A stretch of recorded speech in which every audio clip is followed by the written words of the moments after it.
দিলে এর পরের দাম থাকলো কি কথা ঠিক না বেশি?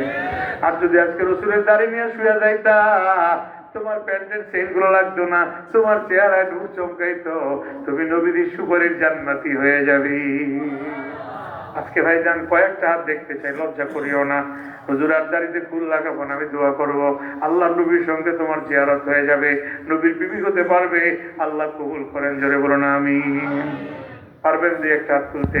যাদের দাড়ি নাই শুধু দাড়ি আর কাটবো না, লজ্জা করে নাই, রসুল বিবি হবো, আল্লাহ কবুল করেন, জোরে বলো না আমি। আছেন কেউ আছেন? দুই একজন হাত নাই, দুই একটা হাত তুলতে পারবেন না যে হুজুর আর দাড়ি কাটবো না? মাশাআল্লাহ। 1 2 3 4 5 6 7 8 9, জোরে বলেন আলহামদুলিল্লাহ। আল্লাহ কবুল করেন, জোরে বলেন আমিন। হাতগুলো নামো। এই শোনেন, এদিক ওদিক তাকাইছেন না? হাসরের দিন এই যুবকেরা হাউজে কাউসারে পানি পাবেন, আপনি এদিক ওদিক তাকাইবেন, আপনার রসুল